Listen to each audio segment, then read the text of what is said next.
তো hello' guys, good evening. আৰু আজি স্বাগতম জনাইছোঁ পৰমানন্দ গোহাঁই ইউটিউব চেনেলটোলৈ। আজি নতুন এটা ভিডিঅ' আপোনালোকক দেখাওঁ আৰু পথাৰত আছোঁ মই। পথাৰত আৰু সুন্দৰ এটা দৃশ্য আপোনালোকক দেখাওঁ আৰু খেতি কৰা কিমান কষ্ট, আৰু খেতি কৰিলে বহুত ভাল লাগে। আপোনালোকে যোনে খেতি কৰিছে সি জানেই, মজাটো বহুত বেলেগেই হয় খেতি কৰা। এতিয়া আছোঁ মই পথাৰৰ, সেই দৃশ্য দেখিছে, বিৰাট সুন্দৰ এটা দৃশ্য। আৰু এই বতাহ মাৰি আছে, বেলি লুকাইছে, লাহে লাহে পৰিছে বেলি, সেউজীয়া হৈ গৈছে, ধান সজাল ধৰিছে লাহেকৈ। আৰু সেই দখত দেখিছে নহয় বগা বগা, সেইখিনি আমাৰ খেতি হয়। তাৰপিছত লাহে লাহে ৰুই আছোঁ। আৰু কাৰণ পানী বেছি হ'ল, আৰু পানী হোৱাৰ কাৰণে ৰুব নোৱাৰিলোঁ। দেশতো বানপানী হৈছে, আপোনালোকে জানেই।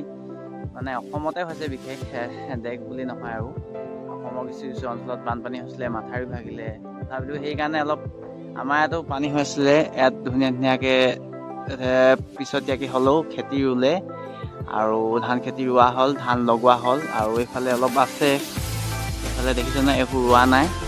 সুন্দৰ দৃশ্য। আৰু পাছবেলা এতিয়া বাজিলে দেখিছে, আৰু 5টা 6টা বাজিও হ'ল, 10 মিনিটমান বাকী আছে। আৰু এই পথাৰখনৰ এই সৌন্দৰ্য, বতাহ মাৰি আছে ধুনীয়াকৈ, জুম কৰিছোঁ আপোনালোকক দেখিছেই। আৰু এই পথাৰ, আৰু এই বেলি পৰিছে। আৰু আপোনালোকক খেতি কৰিব যোনে কৰে সি মজাটো গম পায়।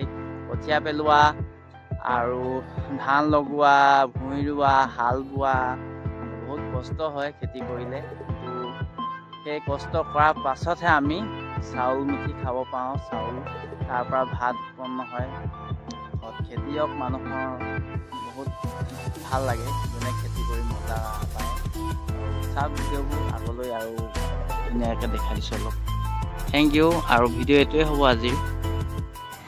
দেখিছে পথাৰৰ এটা সুন্দৰ দৃশ্য, আৰু বেলি পৰিছে লাহে লাহে, বা ডুবিছে, বেলি অস্ত গৈছে, আৰু পানী কম হৈছে ইয়াত ধুনীয়াকৈ। আৰু জুম কৰি দেখাই দিছোঁ অলপ পথাৰৰ সুন্দৰ দৃশ্য। আৰু সন্ধিয়া আহিলোঁ পথাৰলৈ, আৰু পানী শুকালে অলপ, বামত পানী কম হ'ল।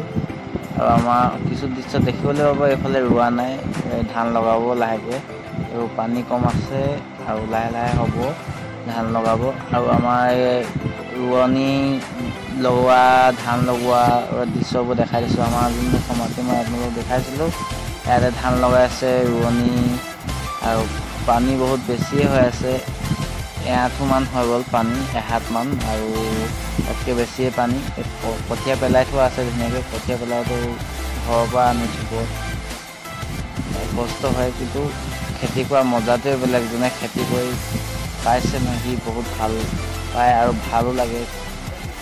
খেতি প্ৰধান হ'ল অসম। আৰু লাইক শ্বেয়াৰ কৰি দিব দেই ভিডিঅ'বোৰ। আৰু বহুত মজা মজা ভিডিঅ' আগলৈ দি যাম, আৰু নতুন পৰিকল্পনা আছে, ভিডিঅ'বোৰ দেখাম লাহে লাহে। এইকেইদিনত সময় অলপ কম হৈছে, সেইকাৰণে মই খেতি পথাৰৰ ভিডিঅ' দেখাইছোঁ আপোনালোকক। আৰু ৰোৱনীয়ে ৰুই আছে, দেখিছে নহয় কেনেকৈ ৰুইছে, চাওক, পানী হাতখন পূৰা সোমাই গৈছে। এনেকেই খেতি কৰে, খেতিৰ জীৱন, খেতিয়কৰ গাঁও অঞ্চলৰ দৃশ্য, খেতিৰ দৃশ্য। আৰু সকলোৱে চেনেলটো ছাবস্ক্ৰাইব কৰিব, পৰমানন্দ গোহাঁই। থেংক